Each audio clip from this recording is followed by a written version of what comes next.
Okay, so ngayon naman, welcome no, sa mga nanonood dyan na naghahanap ng content about Philcres Supermarket dito sa Philcres Centrale or Philcres Central sa may Quimpo Boulevard, Davao City. So, tingnan natin kung magkano ang presyohan dito, kung mura ba o mahal. Okay, so meron pa sila itong mga konti pa lang mga paninda, no? Kakabukas lang kasi daw August eh. I mean, di ko alam. Kailan ba ito binuksan? Mamaya no, tingnan natin.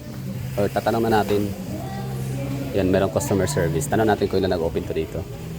Para iwas haka-haka. Or mga palagay-palagay hay. Nako, hindi pwede yun, no? Dapat alaman natin kung kailan talaga binuksan.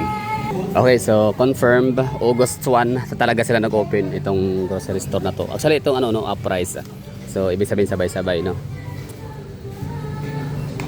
Ito yung hitsura pala. Kaya pala ganito yung hitsura bago. Kasi kakabukas lang. So, ibig sabihin, nung nakarang araw, no? Nung Biyernes. So, nag 3 months pa lang sila. Kasi ngayon, November na, no? So, August, September, October, November. So, 3 months na siya. 3 months old na to dito, na open. Okay, so, back to tayo, no? Topic, magkano presyohan dito. Ano ba mga presyohan na titingnan natin? Siyempre basic ho tayo, mga basic necessities. Bigas, may bigas pa sila. So ang jasmine rice namin sa kapitbahay ay 65 pesos per kilo. Dito magkano? So wala tayong nakitang jasmine rice. Ano lang to dito, mga banay-banay, no? So ang galing nito si Philcres Central kasi talagang isa rin talaga siya sa nagpapatronize sa ating Davao growns or locally grown na crops in the rice, no? Nice one. Good gesture yan, no? Ang galing ni Philcres. Philcres is taga Davao, di ba? Kung merong guys sa Cebu and Gokongwe, meron din tayong Yap and Oy. Yap is nagpamamayari ng nagmamayari nitong Philcres and convenience store. So ang Oy naman yon si Kenneth Oy, tama ba? Yung may-ari ng dito Telecommunication, Phoenix, Family Mart, siya na rin ang may-ari ngayon. Siyempre si si Tony Tan Kakchong, Davawin nyo rin yan. Jollibee. Sa naman Iloilo kay si Injapsia Lopesis, may-ari ng ABS-CBN Villanueva. Wala siyang presyo. Okay, dito meron 60 pesos, 60.50. Anong variety? Anong rice? Saan galing? Well milled rice, no? So di sinabi kung saan galing. Baka banay-banay din, no? So ito naman siya, banay-banay din, no? Banay-banay. So it's 62.50. Okay, per kilo, tama ba? Per kilogram. So gusto na Mrs. 160. Kita dito, no? So we're done sa bigas. So anong next na essential? Asukal. Magkano ba asukal doon sa amin? 24 pesos ang brown sugar na 1/4. So dito ay 22. Okay. 22.50. Ang galing ng kapitbahay namin, no? Yung tubo nila tama lang. Hindi overpriced. So sige, dito tayo sa bili. Pork bili. So per kilo. Dito tayo sa ground pork kasi hindi naman yan daily lives ng mga Pilipino ang giniling, no? So doon tayo sa karne na lang, no? Yung buo. 365. Pork sasin, pork perna. Ano bang mga pork ang binibili ng mga Pilipino, no? So sorry, di ako makaka-relate kasi non-pork eater ho tayo. So, yun lang. American ribs 415, 290 ang rib. Pata slice 320, 465 ito pinakamahal na cut. Pork samgyup. Meron pa pala mas mahal, si butterfly cut 370. Okay, and the rest yun na, mas mura pa sa 370. 370.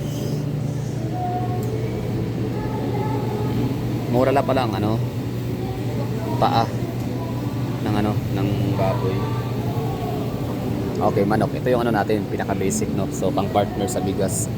Tagpilang kilo ate koy? Ano sir, 200. Money. Okay, 200. Mahal ba na? Barato. Sa palengke, pila sa palengke. Naka-idea. Wala po, no? Ay tama, murag mas barato sa palengke syempre. Bagsakan. Okay, 200. Barato na Japon na siya eh. So mas mahal to. Wait lang. Mas mura nga na no drumstick. 136. Pasensya na kayo, baka kayo nagtataka dyan bakit hindi ko masyadong kabisado yung yung manok. Paano kasi adobong manok na yung binibili natin sa palengke sa karinderya ni Aling Nina. So ako ay namamalingki naman dati sa Balintawak. Ay matagal na yun eh no. So that's 2018, 2019. So ang presyohan ng doon manok, binibili ko yung merong 90 pesos lang ang kilo. So hindi na siya ganun ka-fresh, pero pag gusto mo yung pinaka-fresh talaga at saka pinakamagandang cuts ng manok doon ka sa tag 120 pesos.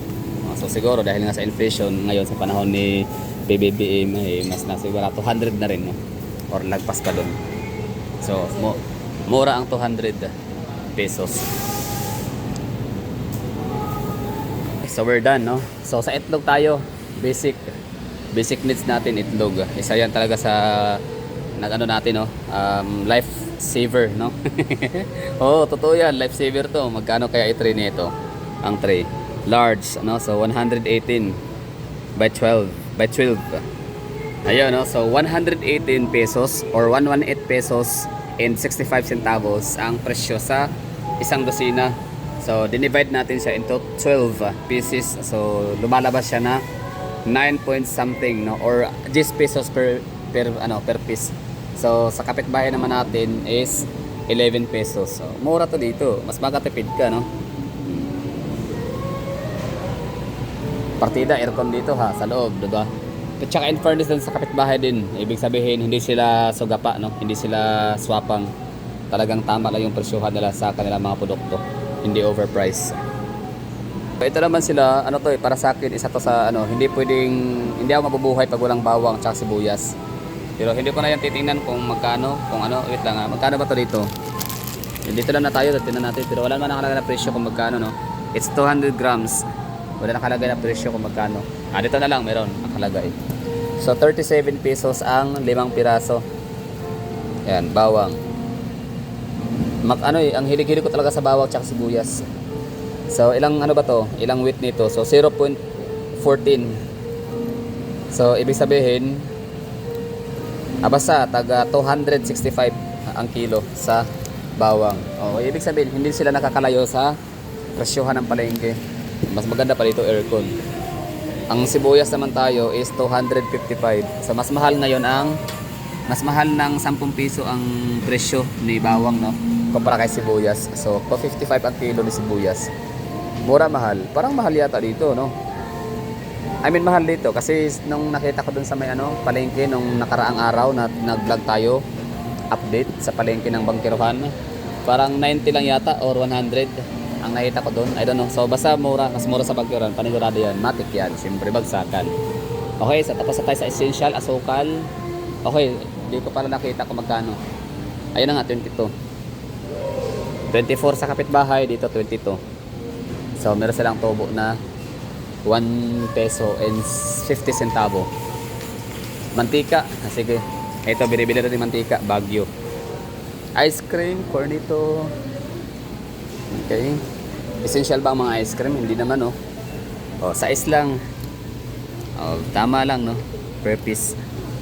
Nice. At least pala dito pwede ka mamalengke ng per piece. Pwede ka mamimili ng isang piraso. Hindi siya hindi siya required na wholesale or yung talaga isang dosina bibilhin mo. Okay, meron tayong paboritong yung Magnum na tagpo 47, yung maliit lang mini. Wala no, hindi sila available ang Magnum mini. Wala. So magkano ang ang mga ice cream cornito? Wala no. Wala tayong makita 30 pesos ang disc. Okay lang no. Parehas lang din sa kapitbahay. Same.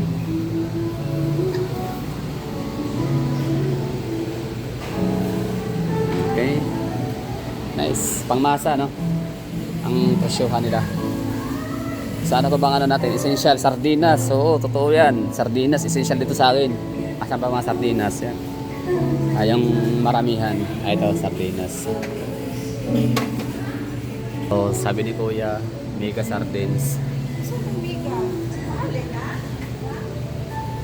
Kani, boss, na kay idea, pila ni? Kana lang sir, kaya ang mga presyo na sir natin sa yung ang mga pwede pamalin sir, kung naman tayo mga presyo. Sige, okay ra. Ito maganda. Oh, sige, thank you ha.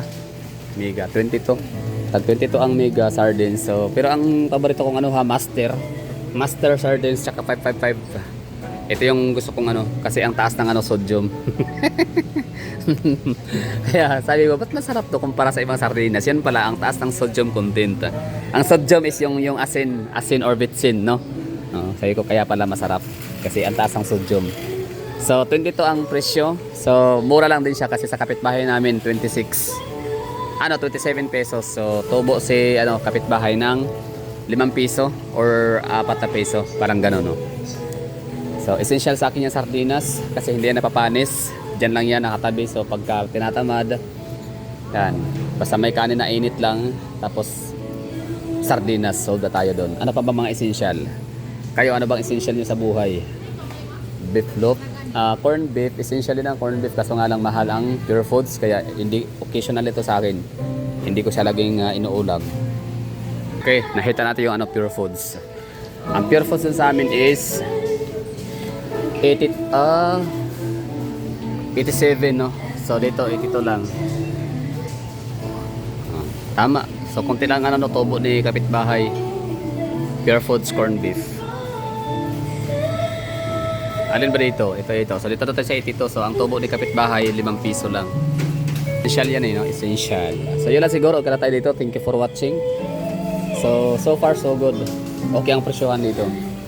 Para ka rin nasa nasa kapitbahay, mura siya. Para ka rin nasa public market, palengke, lalo sa mga wheat market, sa manok, sa bigas. Itong Coke 1.5 ang sa kapitbahay ay 75 pesos, dito 64. Original taste. Mogo 53. Okay, dito ay 42. 38. Dito magkano? 34. Kunti lang. 4 pesos ang tubo. Dito naman ay 11, no? Malaki pala ko tubo niya kapitbahay. 11 pesos. Masarap siyan. 53. Mugo-mugo. Gusto ko yung buko. Meron ba silang buko? Wala, no? Buko yung idol ko dito, eh. The best. So, okay na tayo dito.